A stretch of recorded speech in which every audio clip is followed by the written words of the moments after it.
Vamos a inclinar nuestro rostro. Seguimos con nuestro estudio sobre las obras. También tenemos que tocar, por supuesto, el tema de la fe, porque van de la mano una cosa y otra. Hemos dicho ya varias ocasiones que la fe sin obras es muerta. Y por eso en esta tarde te pedimos, Señor, una vez más sabiduría, para que en nuestra vida no solamente tengamos una fe genuina, y una fe auténtica, y una fe robusta y madura, sino que también esa fe pueda producir obras, Señor, acciones, frutos que te glorifiquen a ti. Te pedimos, Señor, que en este mes que estamos estudiando este tema, tu Espíritu Santo, Señor, ilumine nuestra vida para que nos demos cuenta de lo importante que es tener una vida de fe y de obras, porque una cosa nos lleva a la otra. Y dirige este estudio, la presentación de tu palabra, que sea de provecho para todos y cada uno de nosotros, Padre. Te damos gracias por todo en el nombre de Jesús. Amén. Y amén. Nos quedamos el día domingo, nos quedamos en las definiciones de lo que es la fe. Y yo dije que la palabra certeza y la palabra convicción, estos dos sustantivos, casi podríamos decir que son sinónimos. Pusimos la definición. Y una de las cosas que dijimos es que estas palabras en griego es muy difícil con un término en español captar toda la profundidad y captar realmente todo lo que significan. Dijimos que una de esas palabras, la palabra certeza concretamente, tiene que ver con el hecho de poder plasmar en hechos tangibles, visibles, las palabras que salen por nuestra boca o la creencia que tenemos en nuestro corazón. Permítame ponerles un ejemplo.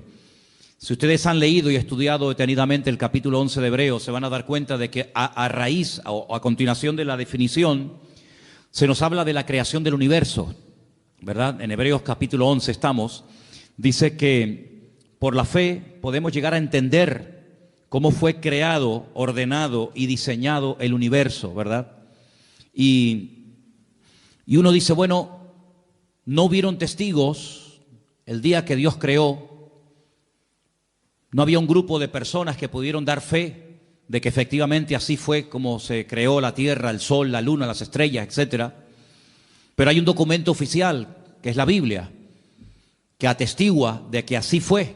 Pero claro, hermanos, la Biblia son palabras, es la palabra de Dios, ya lo sé, pero ¿qué es lo que le da la credibilidad a lo que la Biblia dice? Pues los resultados que produce la misma, ¿vale? Es decir, en la Biblia encontramos a Dios como creador, encontramos a Dios como juez, encontramos a Dios bajo la esencia del amor, encontramos a Dios como Padre. Son declaraciones, pero esas declaraciones de alguna manera u otra hay que demostrarlas. Si nuestro Dios es un Dios creador, sí, pero no ha creado nada. Entonces, no.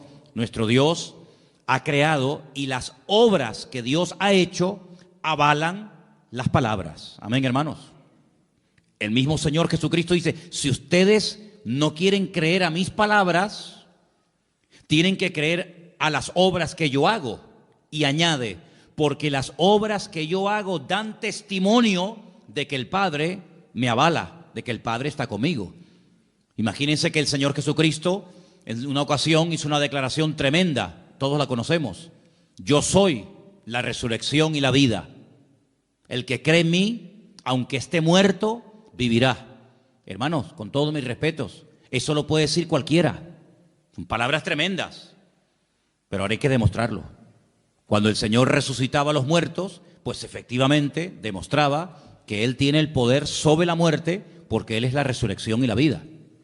Cuando el Señor hacía cualquier declaración, las obras, los milagros, las señales, los prodigios que hacían, avalaban las palabras que pronunciaba. Es decir, si las obras, la creación del universo le da credibilidad a la palabra de Dios, si las obras, milagros y acciones de Cristo le daban credibilidad a sus palabras, a su ministerio, en nuestro caso es exactamente igual. Usted puede hablar todo lo que usted quiera, pero son nuestras acciones, nuestras obras, lo que avalan y respaldan nuestra fe. En ningún momento en Hebreos capítulo 11 usted va a encontrar expresiones como esta que le voy a mencionar ahora. Por la fe Abraham no hizo nada. Por la fe Enoc no hizo nada. Por la fe Noé no hizo nada. No tendría ningún sentido. Sino que por la fe hicieron cosas, dijeron cosas, etcétera, etcétera. Por lo tanto, las obras es lo que avalan la fe que decimos tener.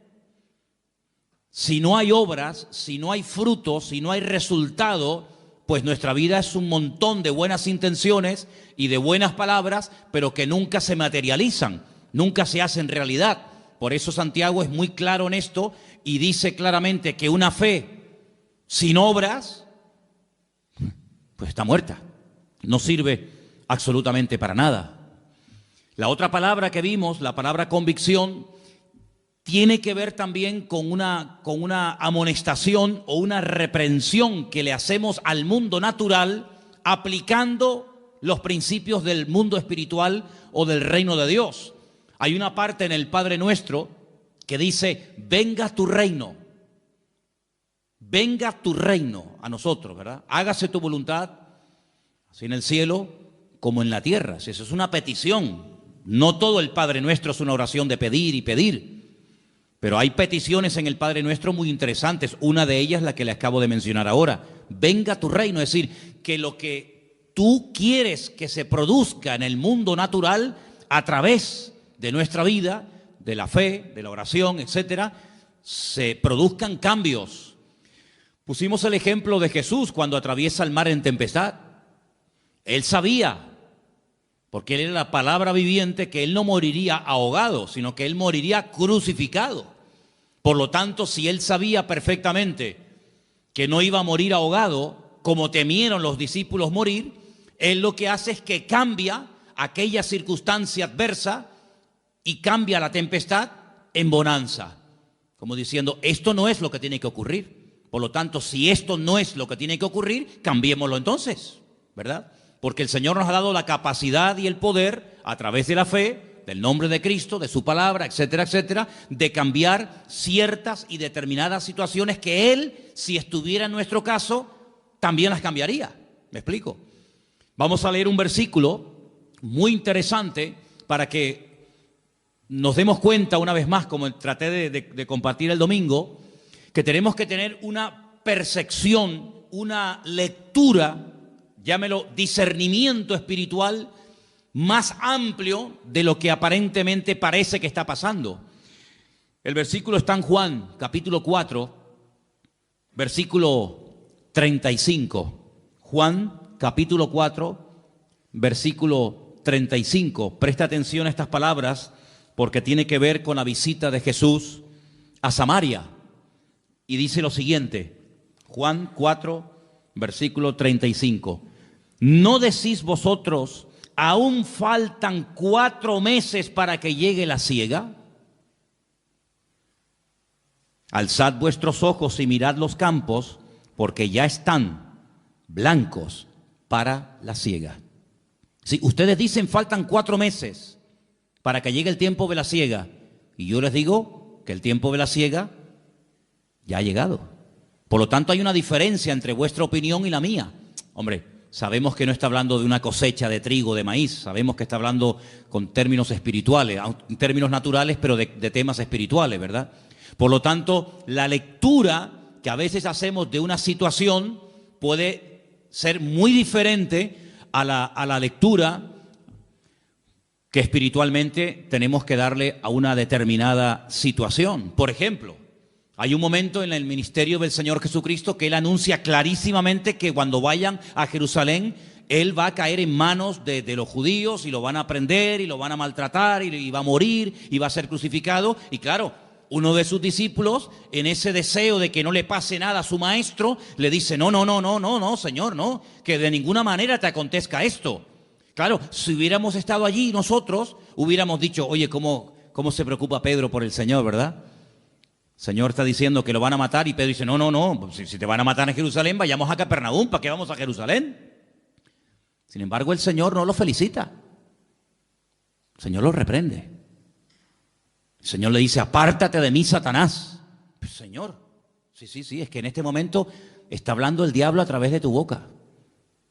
Claro, nadie se dio cuenta de aquello, pero el Señor se dio cuenta de que aquellas palabras bonitas, aquellas palabras aparentemente de amor y de compasión por el Señor, porque lo iban a matar y iban a perderlo, pues no eran palabras basadas en el amor, no venían de parte del corazón del Padre, sino que venían del mismísimo infierno. Era el diablo el que no quería que el Señor Jesucristo fuera a Jerusalén a morir, porque Satanás, que conoce muy bien la Escritura, sabía perfectamente que si el Señor moría en la cruz, se le acababa su autoridad. Por lo tanto, el Señor dice, apártate de mí, Satanás. Luego, cuando el apóstol Pedro, o anteriormente, cuando Pedro dice, tú para mí eres el Hijo del Dios viviente, el Señor lo alaba. El Señor le dice, bienaventurado, Pedro, muy bien, estupendo. Ahora sí que has hablado bien, ¿ves? Ahora sí que has acertado. Porque esto que has dicho no te lo enseñó tu padre y tu madre, sino te lo reveló mi Padre que está en los cielos. ¿Cómo sabía el Señor, verdad? Cuando hablaba a una persona, ¿cómo sabía discernir la fuente, el origen de esas palabras? Por un lado dice, muy bien, Pedro, bienaventurado eres porque esto no te lo reveló sangre ni carne, sino mi Padre que está en los cielos. Y al mismo Pedro, minutos más tarde, le dice, apártate de mí, Satanás. Es que el discernimiento del Señor era perfecto, era increíble. Entonces puede ser que a veces una persona se esté dejando utilizar por el Señor para hablar a tu vida. Bueno, de hecho, los que compartimos la palabra siempre le pedimos al Señor, de alguna manera u otra, que cuando compartimos la palabra el Señor te hable a través de nosotros. Esa es mi petición. Y yo me alegro mucho cuando termina un culto y te dice la gente, oye, pues hoy el Señor me habló a mí, pero es que resulta que tú no lo sabes, pero a mí me han dicho eso 5 o 6 personas que no tienen nada que ver con tu situación, pero la palabra es tan rica y tan amplia, pues que le habla a todo el mundo, a cada uno en sus circunstancias. Pero no nos engañemos, también puede ser que en un momento determinado lo que hablemos no sea totalmente de parte del Señor. Fíjate tú que el mismo apóstol Pedro tuvo que ser reprendido, ¿no? Por lo tanto, la fe nos sacude, nos amonesta para que nos demos cuenta de que a través de la fe podemos cambiar, debemos cambiar circunstancias y situaciones. Solamente quiero recordarles los 2 ejemplos de los 2 grandes hombres de Dios que hablé de ellos el domingo, David y Elías. Eran 2 personas que se dieron cuenta de que detrás de ese hombre tan grande, tan arrogante, estaba el diablo. Detrás de Goliat no solamente era un ejército de los filisteos, sino que había algo más. Eso es un poder espiritual que está hablando a través de este hombre. Y por otra parte también Elías discernió que ya había llegado el momento de actuar y de confrontar al mundo de las tinieblas con un milagro espectacular que terminaría de una vez para siempre demostrando que Baal era un dios falso y que el Dios de Elías era el Dios verdadero, y todos conocemos la historia, Primera de Reyes 18, en el monte Carmelo. Así que nosotros no andamos por la vista, no andamos por las emociones o por los sentimientos o por lo que oímos o por lo que nos cuentan, sino que dice la Biblia que el justo por la fe vivirá.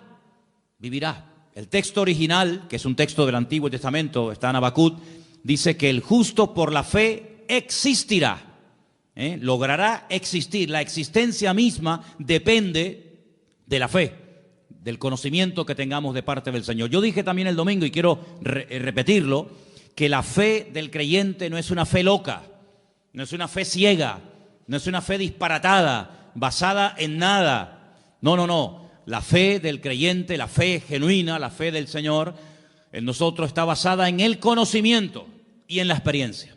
El conocimiento de Él, el conocimiento de su palabra y la experiencia de Él en todos y en cada uno de nosotros. Así que nos movemos por fe, nos movemos porque, en fin, la fe nos ayuda a movernos. Fíjense, por ejemplo, en Hebreos capítulo 11, vamos a ese capítulo, por favor. Hebreos capítulo 11, rápidamente quiero mostrarles algo muy interesante. Ustedes lo han tenido que leer durante toda esta semana. Pues fíjense que, por ejemplo, el primer personaje que se menciona es el caso de Abel, el hermano de Caín, uno de los hijos de Adán y Eva. Dice en el versículo 4, por la fe ofreció. Se hizo algo.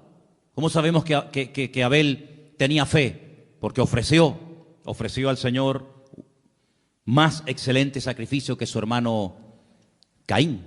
Luego la fe nos permite ofrecerle, darle al Señor lo que sabemos que tenemos que dar. Cuando no tenemos una fe madura, decimos, hoy, este mes no puedo darle al Señor lo que le corresponde, porque si no, no llego. Pero por la fe dice, yo le doy al Señor lo que le corresponde, porque yo sé que mi Dios no me va a dejar tirado. Pero fíjate el versículo anterior. El versículo anterior dice que por la fe podemos llegar a entender que, bueno, cómo ha sido constituido, formado, diseñado el universo por la palabra de Dios, de modo que lo que se ve fue hecho de lo que no se ve. Es decir, la fe nos permite entender, la ciencia nos permite conocer. Pero no significa que porque conozcas, ya sabes o ya entiendes lo que está ocurriendo. Sin embargo, la fe te ayuda a entender misterios y cosas que Dios ha hecho que hasta el día de hoy los científicos no saben cómo explicarlo. Se vuelven locos, que si esta teoría, que si fue así, que si fue asado, que si millones de años por aquí, millones de años por allá. Sin embargo, leyendo el documento oficial que da fe de lo que Dios hizo, podemos no solamente conocer, sino podemos entender, ¿verdad?, las cosas. Hay un versículo tremendo que yo lo quería leer el domingo, se me pasó, y quiero leerlo ahora. Está en Deuteronomio 29:29. Si ustedes pueden aprenderse este versículo de memoria, sería extraordinario, porque es una promesa preciosa que el Señor nos da. Deuteronomio 29:29 dice así: las cosas secretas, ¿a quién le pertenecen? Al Señor nuestro Dios. Los secretos, los misterios que Él no quiso revelar, ahí quedan, en la mente, en la presencia del Señor. Mas las reveladas, ¿para quién son? Para nosotros y para nuestros hijos, para siempre, para que cumplamos todas las palabras de esta ley. Sí, hay cosas que han quedado en secreto, pues ya está. Pues si están en el secreto de Dios, ahí se quedan. Pero hay otras muchas cosas que Dios sí ha querido revelar. Hay otras muchas cosas que Dios quiere que tú y yo sepamos. Pues esas son las cosas que tenemos que estudiar en la palabra. Lamentablemente a veces hay gente que está más preocupada por conocer lo que no ha revelado el Señor que por conocer lo que sí ha revelado el Señor. ¿Te das cuenta? Entonces esa promesa tenla siempre presente en tu vida. Si hay palabras de la Biblia que no entiendes, tú puedes pedirle al Señor en oración, sabiduría, revelación, porque dice que lo escrito, lo revelado, y aquí está todo lo revelado, si no nos hubiera escrito, dice la Biblia que todo lo revelado es para nosotros y para nuestra descendencia. Por lo tanto, agárrense a esa promesa. Ahora, hay personajes en el capítulo 11 del libro de la carta a los Hebreos, que la verdad es que podríamos estar hablando años sobre ellos. Pero los tres primeros personajes yo los llamo los tres solitarios. Y esos tres solitarios son Abel, el segundo es Enoc, versículo 5, y el tercero, en el versículo 7, es Noé. Abel, Enoc y Noé. Tres personajes que son tres solitarios. Y una de las cosas que a mí me gustaría en estas clases o estudios o mensajes que estamos dando durante este mes de enero es que con la ayuda del Señor podamos llegar a tener claro en nuestra mente cuáles son las características o la estructura espiritual de una prueba. Es decir, si yo le pregunto a alguna hermana aquí presente, ¿me podría dar usted los ingredientes de un buen potaje de lentejas? Pues me diría, mira, las lentejas, primero lógicamente llevan lentejas, ¿no? Y esto, y se le puede poner esto, y se le puede poner aquello. ¿Y me podría dar usted la receta de cómo se hace una buena paella? Y te dirían, pues mira, una paella pues lleva esto, lleva aquello. Muy bien. Luego tú ya sabes, para hacer algo, lo que te hace falta. Si no tienes todos esos ingredientes, difícilmente te saldrá la comida como tenía que salir. En el sentido espiritual, yo les pongo como tarea, no solamente a los jóvenes, sino a toda la iglesia, lo siguiente. Tomen, por ejemplo, en una libreta y comiencen a apuntar, basándose en vidas, en personajes de la Biblia que fueron tremendamente probados. Les sugiero a Abraham, les propongo la vida de José, les propongo la vida de David y otros muchos que ustedes conocen. Lean sus biografías, lean las pruebas por las que tuvieron que pasar y vayan apuntando características de una prueba. Una característica podría ser, por ejemplo, el sentirse solo. Generalmente el que está siendo probado, una sensación que suele experimentar es la soledad, ¿verdad? Elías se sintió solo, David se sintió solo, José se sintió solo y otros personajes. ¿Cuál es la estructura bíblica? ¿Cuáles son las características básicas y elementales de una prueba? Y te vas a dar cuenta de que en todas y en cada una de las pruebas, el elemento, el ingrediente de la fe es indispensable para saber cómo encajar esa prueba, cómo reaccionar ante esa prueba, cuánto tiempo suelen durar las pruebas en la vida de las personas de la Biblia, porque las pruebas son temporales, no son permanentes. Uno está siendo probado desde el 1 de enero hasta el 31 de diciembre. En este año vamos a ser probados, pero no todos los días. Habrá momentos como de descanso, ¿no? Pero fíjense estos tres personajes. Miremos al primero, Abel. En aquel momento, aparentemente, según la Biblia, aunque hay indicios de que a lo mejor nació en el momento del parto de Abel y de Caín alguna hermana, pero leyendo la Biblia, digamos en español, vemos que estaba Adán, su madre Eva, su hermano Caín y él. Bien. Sus padres se habían rebelado contra el mismo Dios por desobediencia, por haberle hecho más caso a la voz del diablo que a la voz del Creador. Son expulsados del lugar más maravilloso y fantástico que jamás el Señor haya creado en este planeta Tierra, llamado el Gan Edén, el jardín del Edén. Son expulsados. Nunca vemos en la Biblia a Adán y a Eva presentando sacrificios, ofrendas, como había enseñado el Señor. Nunca los vemos. Nunca vemos a Adán y a Eva tratando de volver a recuperar aquella comunión que llegaron a tener con el Señor en un principio. De los cuatro mencionados, Adán, Eva, Caín y Abel, al único que vemos verdaderamente íntegro y justo, como dice la Biblia, tratando de hacer las cosas decentemente y con orden, como Dios manda, de los cuatro, uno solo, Abel. Ni siquiera tenía el apoyo de su hermano, porque su hermano sabemos que al final terminó levantándose contra él y asesinándolo, quitándole la vida. Era un solitario.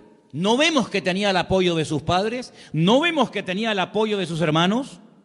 Criado en un ambiente donde recientemente habían sido expulsados sus padres del jardín del Edén, pero a pesar de tenerlo aparentemente todo en contra, él sabe que hay una forma bíblica, una forma enseñada por el mismísimo Creador de acercarse a él. Y él lo que hace es lo que Dios dice.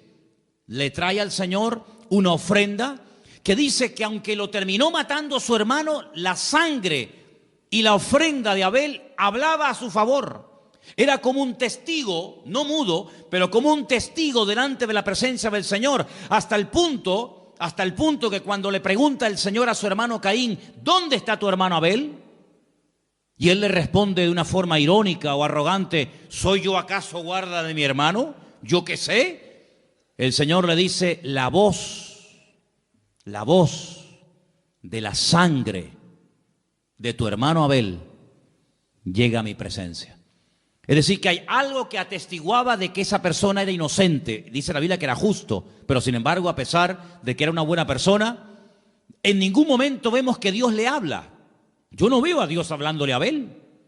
Veo a Dios hablándole a Adán y a Eva, pero a Abel nunca. Sin embargo, veo al Señor hablándole a su hermano Caín, al desobediente, al rebelde, al que presenta una ofrenda incorrecta, le habla, lo amonesta y le dice, si hicieras las cosas bien, ¿no podrías dejar el pecado a la puerta? Como diciendo, ¿no dominarías tú sobre el pecado? Claro, pero es que el problema es que Caín, aunque oyó a Dios audiblemente en varias ocasiones, no cambió. Porque una de las cosas que dijimos el domingo, que no hay ninguna garantía de que yo conozca la verdad y actúe en obediencia a esa verdad. Es más, hay gente que sabe que algo le puede estar haciendo daño o lo está matando y aún así siguen haciéndolo. Y tenemos infinidad de ejemplos, tanto en la Biblia como fuera de la Biblia, como hoy en día.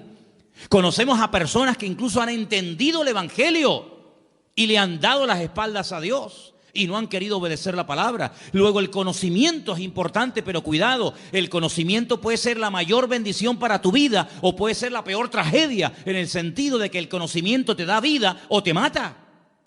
Porque ahora sabes y ahora no hay excusa. Como dice Pablo a los romanos, hablándole a los judíos en la carta a los romanos, dice, no tienes excusa.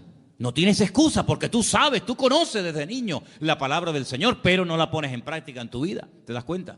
Por lo tanto, Abel es mencionado porque es una persona que la fe que tuvo le ayudó a obedecer, le ayudó a desprenderse de algo que a lo mejor humanamente hablando le hacía falta, pero que como él sabe qué es lo que Dios espera de él, él lo hace. Luego la fe nos permite entender los misterios de Dios, la creación de Dios, la obra de Dios. La fe nos permite ofrecerle a Dios, darle al Señor lo que le corresponde. Pero fijaros que, por ejemplo, en el caso de Enoc, que ya es la séptima generación, ¿vale? Enoc vivió en la séptima generación después de Adán y Eva. Era un hombre, si ustedes leen su vida, lo poquito que nos dice la Biblia de Enoc, dice que era un hombre que tuvo hijos e hijas. Un hombre que llevaba aparentemente una vida normal, un hombre casado, repito, con hijos y con hijas. Pero lo importante que destaca la Biblia de Enoc no es que estaba casado y que era padre, sino dice aquí en el versículo 5, por la fe Enoc fue traspuesto para no ver muerte y no fue hallado porque lo traspuso Dios y antes de que fuese traspuesto tuvo testimonio de haber agradado a Dios. Eso es lo que destaca la Biblia de la vida de Enoc. Pero curiosamente, aunque la Biblia nos dice que Enoc no murió, que el Señor lo llevó en vida a su presencia, como hizo también con otro personaje llamado el profeta Elías, a pesar de que la Biblia nos dice que estaba casado, de que era padre, de que era la séptima generación después de Adán y Eva, resulta que hay una pequeña carta en el Nuevo Testamento, que es la carta de Judas, que si quieren pueden venir conmigo, por favor, y ustedes van a encontrar unas palabras muy interesantes que nos habla la Biblia acerca de este personaje llamado Enoc. En la carta de Judas, ¿verdad? Lo tenemos ahí casi al final del Nuevo Testamento. ¿Lo tienen, hermanos? Ok. Tenemos en el versículo 14. De estos también profetizó Enoc. Luego era un profeta. Pero el Génesis no dice que era un profeta. Génesis no dice que profetizara. Pero sin embargo, en el Nuevo Testamento dice que Enoc profetizó. ¿Y qué fue lo que dijo? Pues dijo esto que está aquí. He aquí, vino el Señor con sus santas decenas de millares para hacer juicio contra todos y dejar convictos a todos los impíos de todas sus obras impías que han hecho impíamente y de todas las cosas duras que los pecadores impíos han hablado contra él. ¿De quién está hablando aquí este hombre? Está hablando de Dios como juez. En la primera venida el Señor Jesucristo no vino como juez. Pero en la segunda venida la Biblia profetiza de que Cristo el Señor vendrá como juez a juzgar a cada uno según sus obras, ¿sí o no? Luego Enoc profetizó de la segunda venida del Señor. Claro. Entonces por eso los judíos dijeron, no pongamos este libro en el canon del Antiguo Testamento, quitémoslo, porque es un libro demasiado mesiánico, porque el judío dice que el Mesías vendrá una vez.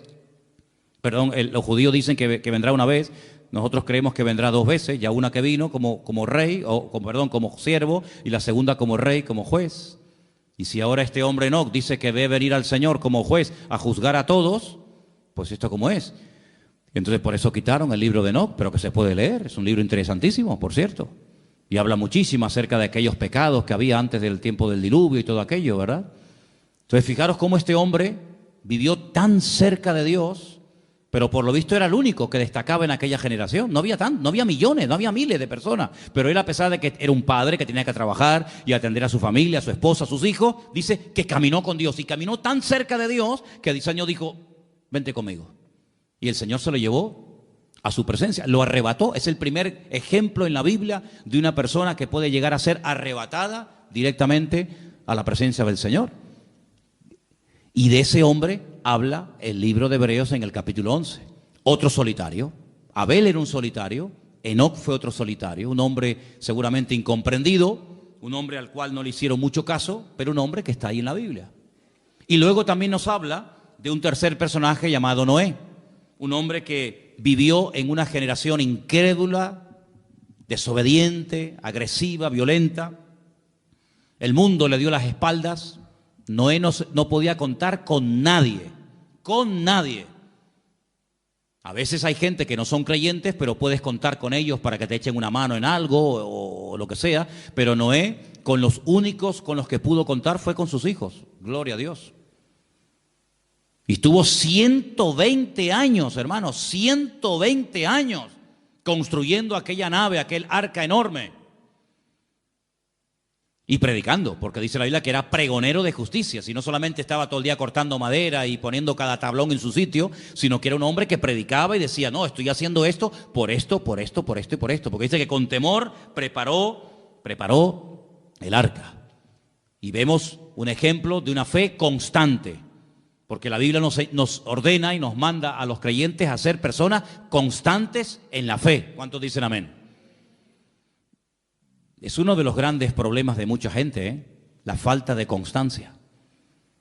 Son constantes un tiempo, pero después, no sé, se enfriaron, se desanimaron, si te he visto no me acuerdo, y eso no sirve para nada, porque la Biblia dice, estad firmes y constantes, creciendo en la obra del Señor siempre, ¿verdad? Es un día y otro, y Noé estuvo 120 años. Hombre, la Biblia no dice que se rieran de él, pero yo creo que algunos se reirían de él.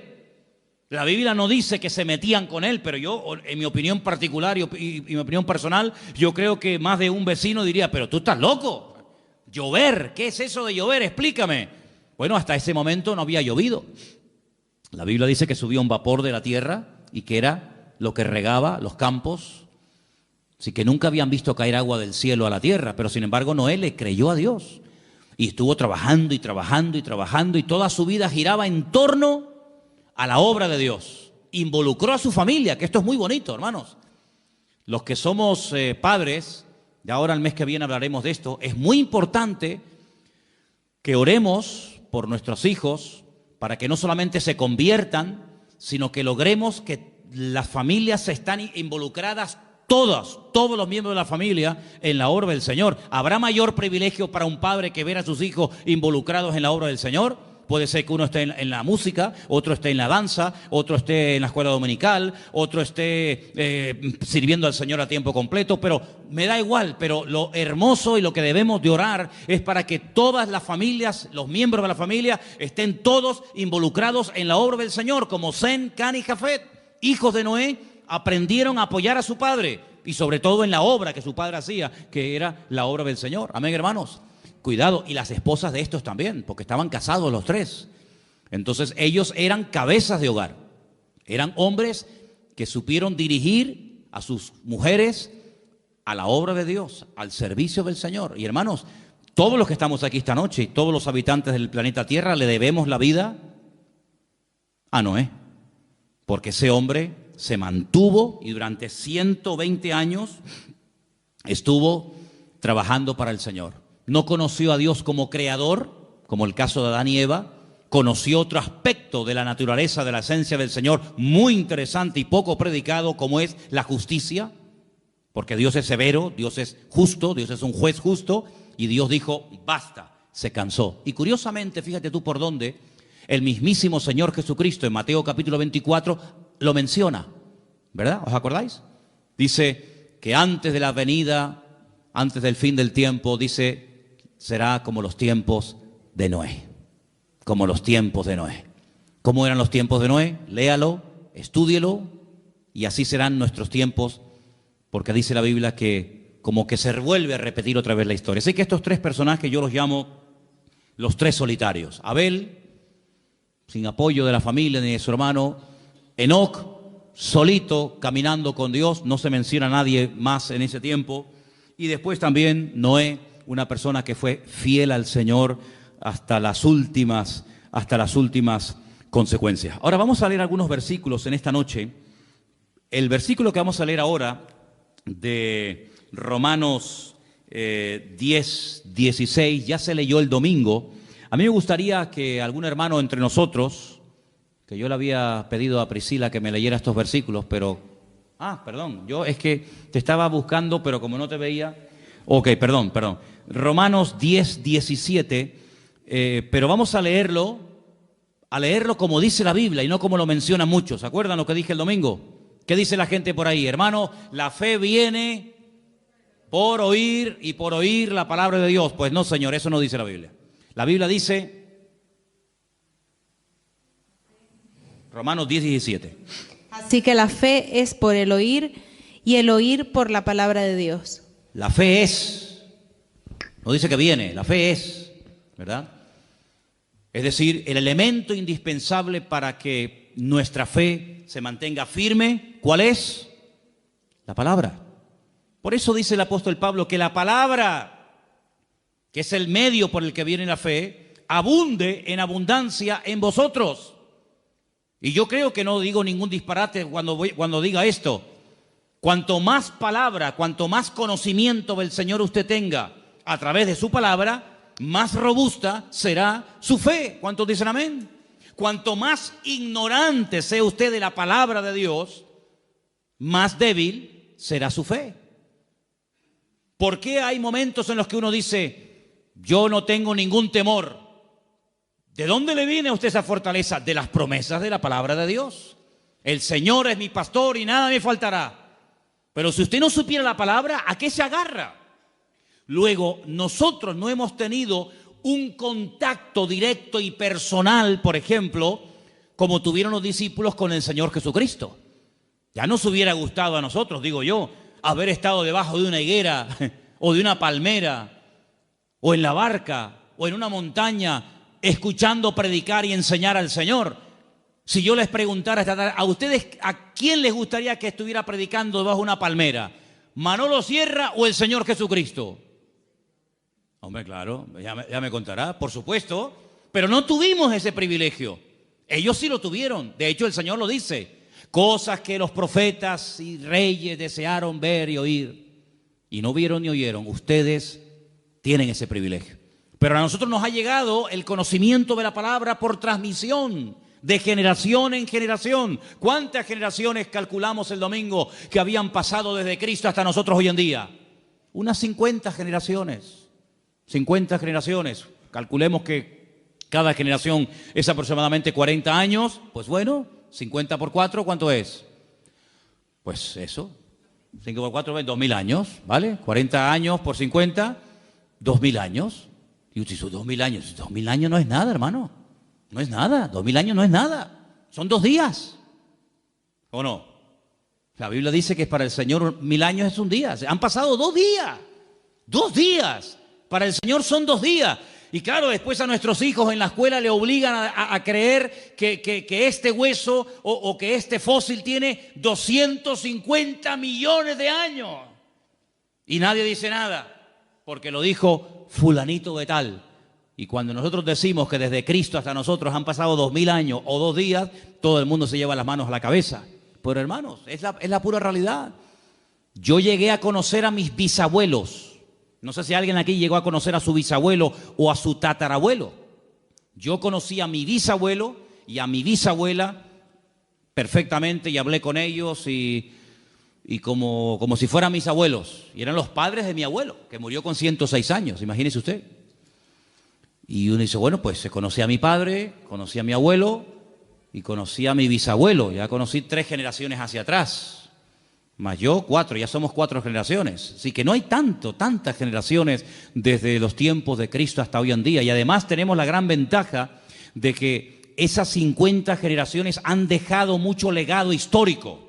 No son 50 generaciones que hay un vacío que uno dice, bueno, pero ¿dónde está? No, un vacío, de vacío nada. Hay mucha información en la arqueología, en la literatura, en la pintura, en el arte, en tantas y tantas ciencias que nos permiten conocer, pero con muchos detalles. Bueno, y ahora cuando vayamos, Dios mediante, dentro de unos días a Israel, pues vamos a estar pisando las mismas calles que esa gente pisaba, ¿verdad? Y probando las mismas comidas que se comían hace 2000 años, y respirando el mismo ambiente y bañándonos en el mismo agua y conociendo prácticamente la misma cultura de hace 2000 años. Porque en esas zonas de la tierra parece como que el tiempo se ha detenido, ¿no? Parece como que el tiempo va más despacio. Entonces, queridos hermanos, cuando uno lee los escribas y los fariseos, entonces esa gente no existe. ¿Cómo que no? ¿Quién dijo que no? Hay miles de escribas y de fariseos en Israel y ustedes los van a conocer personalmente. Y van a ver cómo hay tanta documentación que nuestra fe no está basada en mitos, en leyendas, que vete tú a saber si eso es verdad, sino están basadas en hechos concretos y en hechos puntuales, ¿verdad? Entonces la fe se alimenta por la palabra y por la palabra de Dios. Ahora, hay un versículo en Romanos 1:20, vamos a leerlo, por favor, Priscila, Romanos 1:20, que lo podemos juntar con ese de Hebreos 11:3. ¿Qué dice Romanos 1:20, por favor? Porque las cosas invisibles de Él, su eterno poder y deidad, se hacen claramente visibles desde la creación del mundo, siendo entendidas por medio de las cosas hechas, de modo que no tienen excusa. Analicemos este texto. Las cosas invisibles de Él. Cuando dice de Él, ¿a quién se refiere? A Dios. Porque las cosas invisibles de Dios, y ahora pone ejemplos, su eterno poder y su deidad. ¿Qué es deidad? El hecho de que Él es Dios, la esencia de Dios. Ok. Entonces su eterno poder y su esencia divina, dice, se hacen claramente visibles.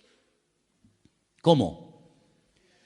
Pues dice, desde la creación del mundo, siendo entendidas por medio de las cosas hechas, de modo que no tienen excusa. Es decir, yo puedo llegar a conocer a Dios, su poder, su deidad, su esencia, su gloria, su autoridad, etcétera, etcétera, etcétera, a través de lo que pueden ver mis ojos. Es decir, cuando usted se para delante del mar, y aquí vivimos en una isla, rodeados de agua por todas partes, cuando uno ve hacia el horizonte la inmensidad del mar, uno se pregunta, bueno, ¿y quién creó esto? ¿Quién pudo crear esto? Con una perfección increíble, hermanos, porque si el mar tuviera menos proporción de sal de la que tienen, pues no habría vida. Y si tuviera mucho más sal que la que tiene, tampoco habría vida. ¿Y quién es el que regula las mareas, el nivel de la sal? ¿Cómo es capaz una nube de hacer una especie de función de aspiradora, ¿no? Aspirando por la evaporación, y ese agua salada, toneladas, millones de toneladas, suben a las nubes.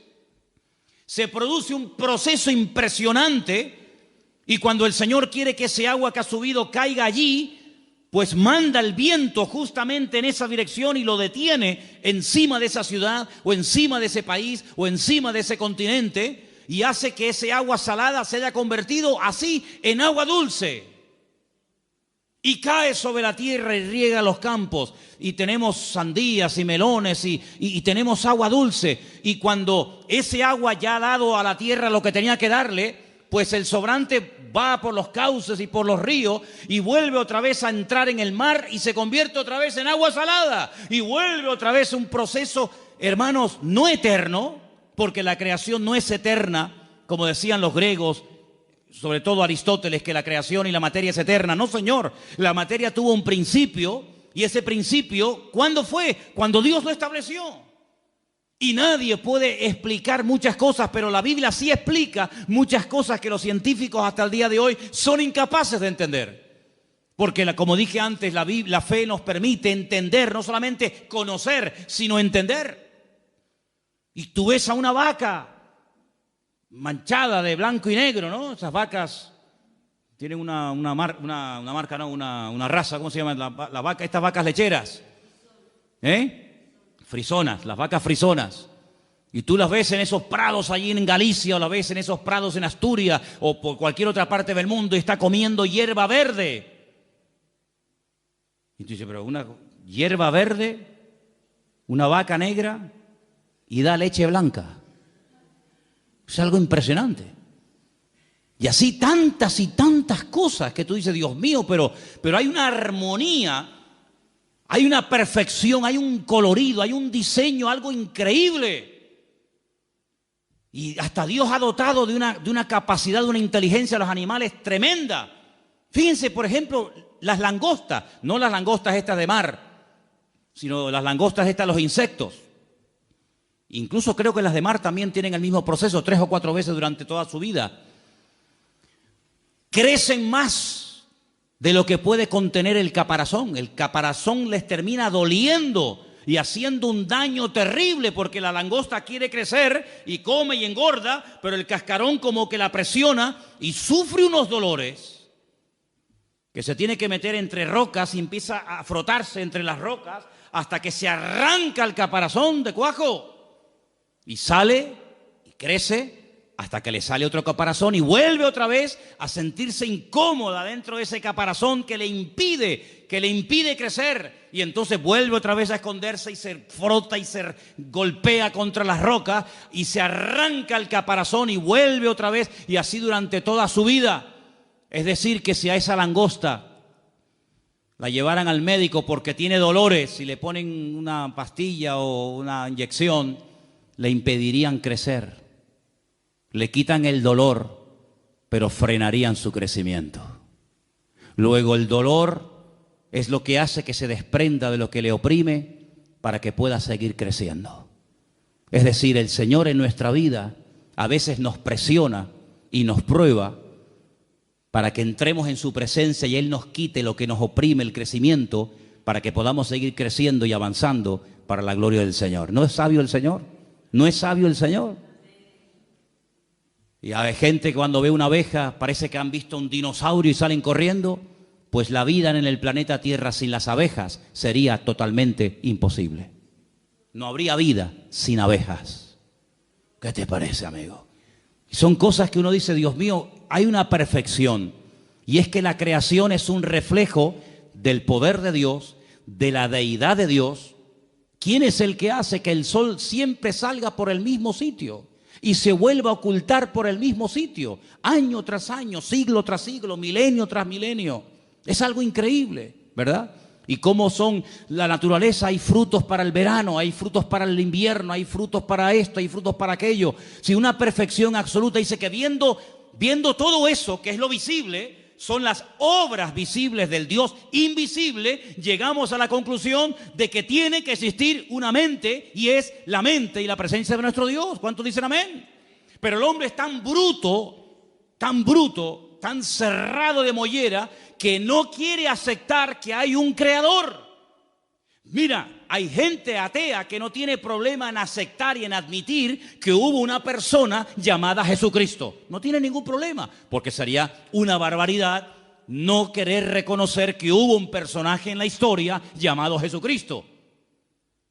Pero ese mismo ateo, cuando le hablas de que ese Jesucristo, antes de humanarse, antes de encarnarse, era Dios en la eternidad, ahí no quieren llegar. ¿Por qué? Porque aceptar que hay un creador significa que hay un dueño.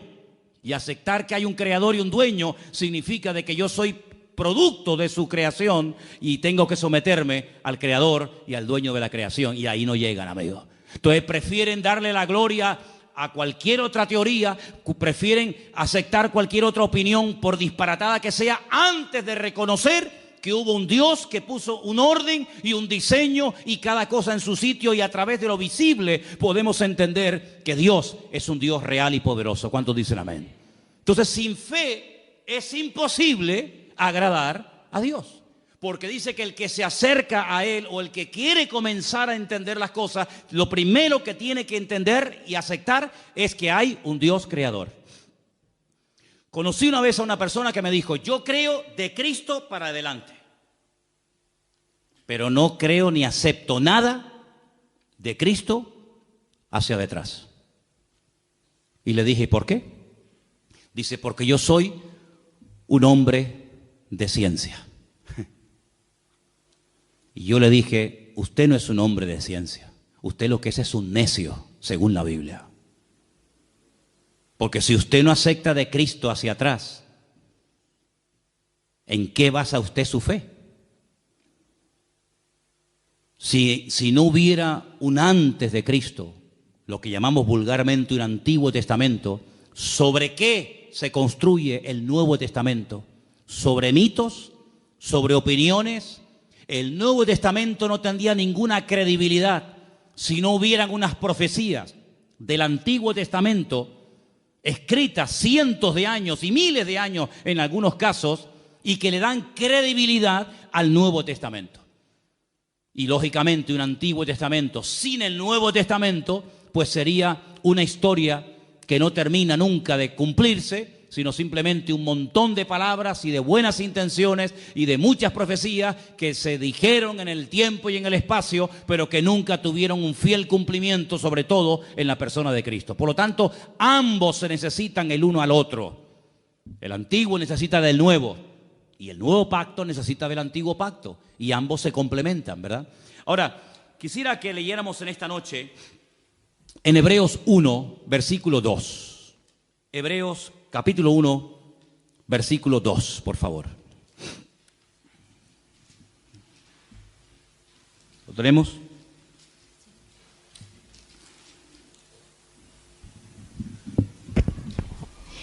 En estos postreros días nos ha hablado por el Hijo, a quien constituyó heredero de todo, y por quien asimismo hizo el universo.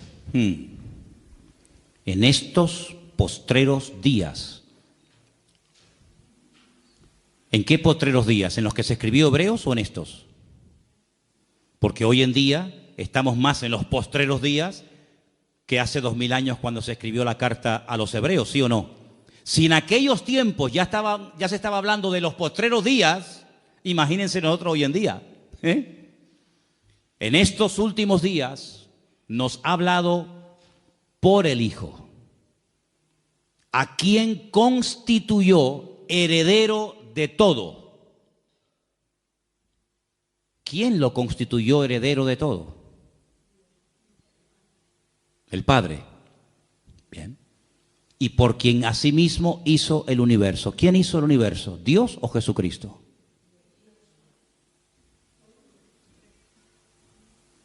Vamos a leer el versículo otra vez. Ahí está la respuesta. En estos postreros días nos ha hablado por el Hijo, a quien constituyó heredero de todo y por quien asimismo hizo el universo. ¿Quién hizo el universo? ¿Y no será que estamos hablando de la misma persona? ¿No será que estamos hablando de la misma persona? Jesucristo, ¿cuándo comenzó a existir? A existir. Jesucristo siempre ha existido. Es un ser eterno, no es un ser creado. Pero la Biblia dice que nació en Belén de Judea. Claro, como hombre tuvo un nacimiento. Nació en un pueblo que se puede visitar hoy en día, Belén de Judea. Tenía una madre, tenía un padre, tenía familia, comía, respiraba, se cansaba, tenía que pedir agua cuando tenía sed. Claro, digamos que se metió en un cuerpo. Pero él dijo: yo soy antes de Abraham. ¿Cómo? ¿Cómo vas a ser tú antes de Abraham? Le dijeron los judíos, si tú no tienes ni 40 años. Dice, yo soy antes de Abraham. Dice, y si ustedes verdaderamente fuerais hijos de Abraham, las obras de Abraham haríais. Y si ustedes verdaderamente creyerais en los escritos de Moisés, me tendríais que obedecer a mí, porque de mí escribió Moisés. Luego, ¿qué quiere decir esto? Que el Señor Jesucristo era y es eterno, no fue creado, no salió como parte de la creación de algo. Era eterno, pero cuando decidió venir a este mundo, pues tuvo que venir al mundo, pues en el proceso que él mismo diseñó, que es el del nacimiento normal y corriente de cualquier ser humano. Pero él nunca, jamás comenzó a existir el día de su nacimiento, sino que él es un ser eterno. En el principio era el Verbo, y el Verbo era con Dios, y el Verbo era Dios. ¿Se dan cuenta? Dice, y el que no me cree a mí, tampoco cree en mi Padre que me envió. Si hay una unidad tremenda entre el Padre y el Hijo. Hay momentos que actúa como padre. Yo a veces actúo como padre, pero hay momentos que actúo como hijo. Y soy la misma persona al mismo tiempo. Soy padre y soy hijo al mismo tiempo. No tengo ningún problema en eso. No tengo que, como la física cuántica, ¿no? Ahora me voy subdividiendo, sino que soy padre, soy hijo al mismo tiempo. No tengo ningún problema. Depende del momento, del lugar y la circunstancia. Actúo como hijo o actúo como padre. Exactamente igual es el Señor. No vino como Dios, vino como el Hijo de Dios, ¿verdad? Para cumplir las profecías. Entonces, hasta que nosotros no tenemos esa revelación en nosotros, dice que no podemos terminar de agradar a Dios. Porque el Señor Jesucristo es un ser eterno. ¿Cuántos dicen amén? Dice que el Señor Jesucristo habló con Abraham. Dice, Él vio mi día. No recuerdan las palabras del Señor. Dice, Él vio mi día y se gozó. El Señor Jesucristo habló con Abraham. ¿Qué te parece, amigo? Luego el Señor Jesucristo, como Dios, siempre existió, pero lógicamente como ser humano tuvo un principio, nacimiento, como todos los seres humanos. Ahora, quiero terminar para dejar algo también para el domingo, leyendo el versículo de Gálatas 1:23, donde nos dice algo muy interesante referente a la fe. Gálatas 1:23, por favor. Vamos a prestar atención a este texto.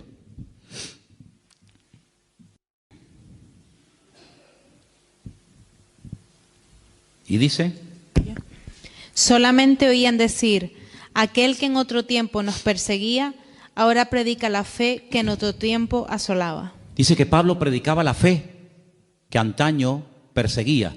Luego, la fe aquí es un conjunto de creencias, es un mensaje que hay que predicar. Fijaros que cuando hablamos de la fe en la Biblia, la menciona como parte del fruto del Espíritu Santo. Dice Gálatas 5, 22, 23, mas el fruto del Espíritu es amor, gozo, paz, paciencia, benignidad, fe. Luego es un fruto.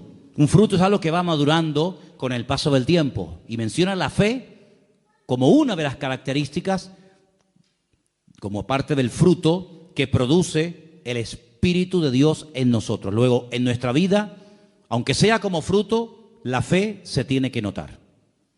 Pero fíjate que después, por ejemplo, cuando llegamos a la lista de 1 de Corintios capítulo 12, donde se mencionan 9 dones, uno de los dones que se mencionan ahí es el don de la fe.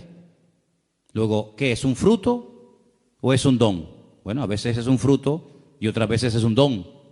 Pero fíjate que Efesios 2, 8 y 9 dice, por gracia sois salvos por medio de la fe.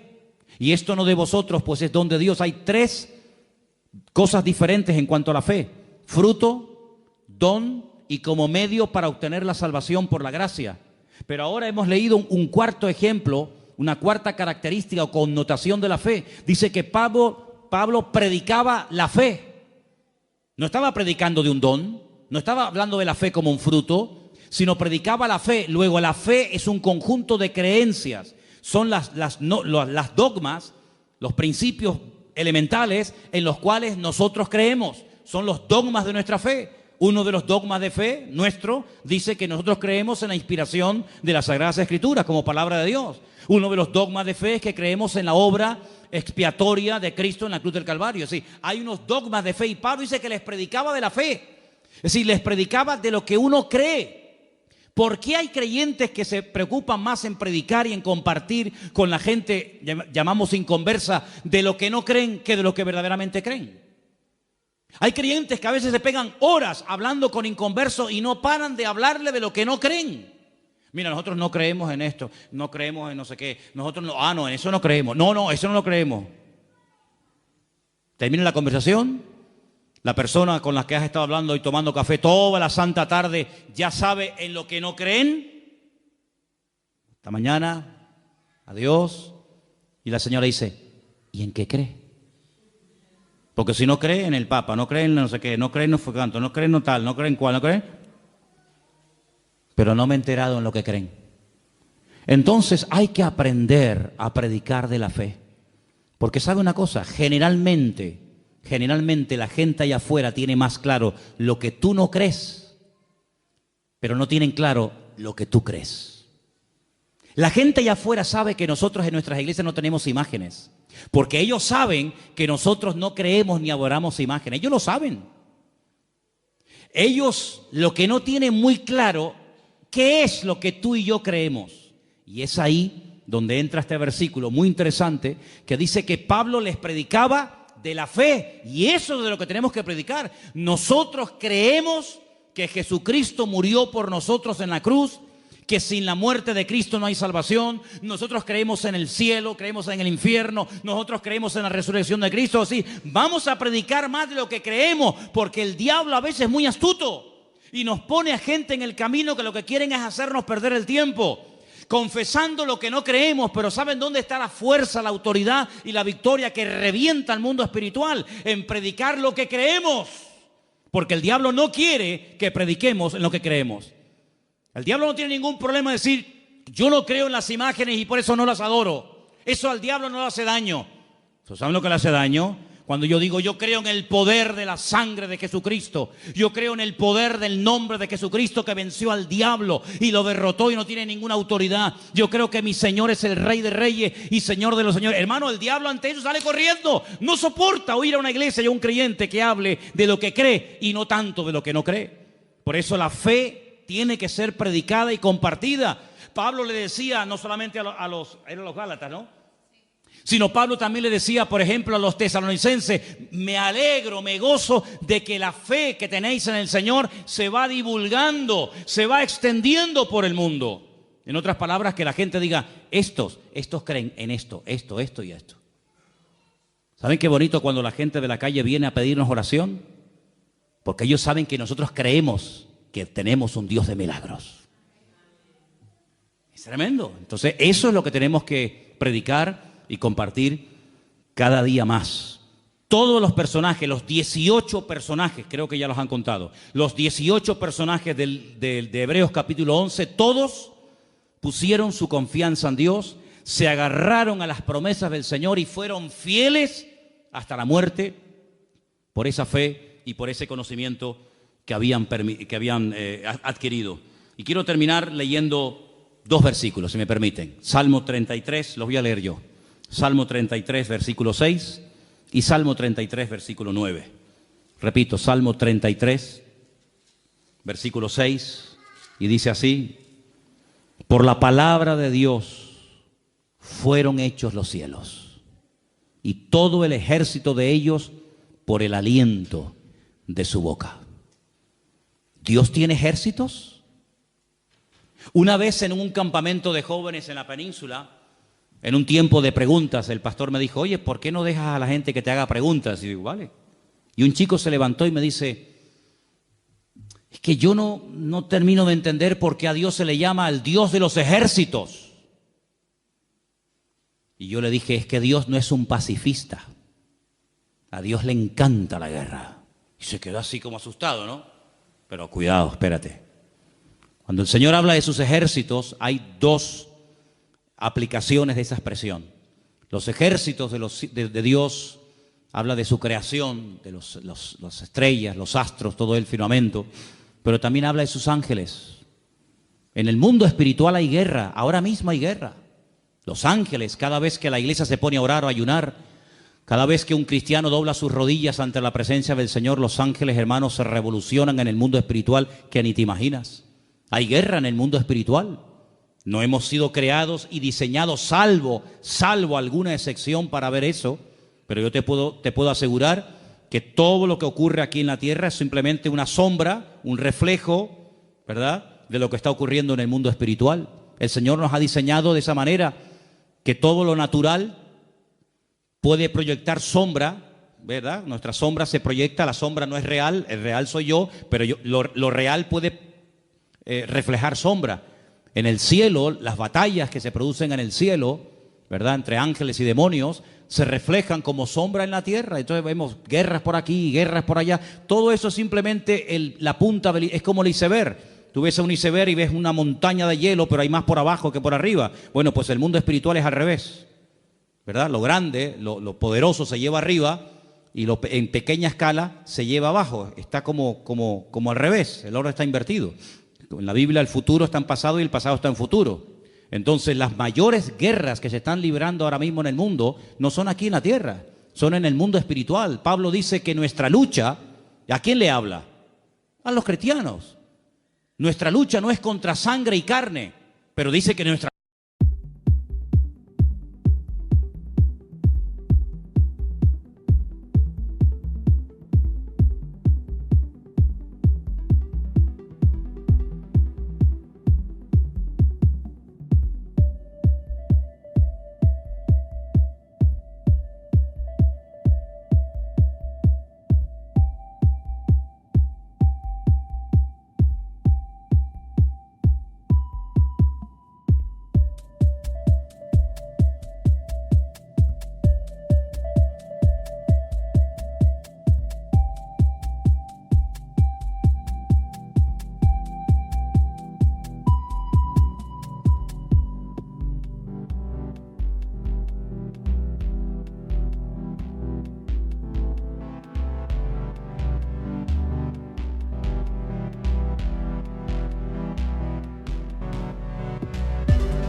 lights and silent screams.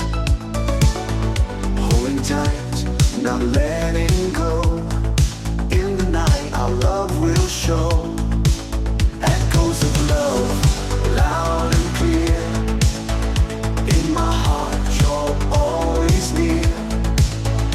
Feel the beat of our desire, burning love like endless fire.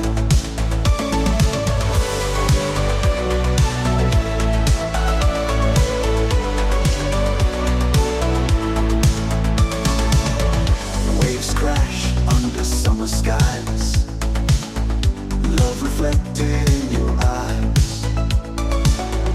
Holding hands, we chase the stars, dreaming big no matter far.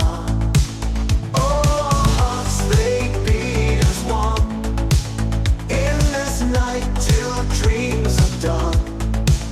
Lost in love, our spirits soar. Keep me close forevermore. Echoes of love, loud and clear. In my heart you're always near. Feel the beat of our desire, burning love like endless fire.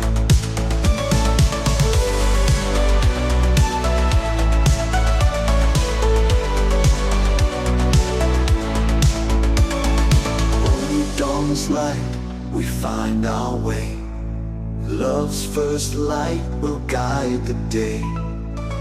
Through the night, we found our truth. In the dawn, our love's relentless youth. Echoes of love, loud and clear. In my heart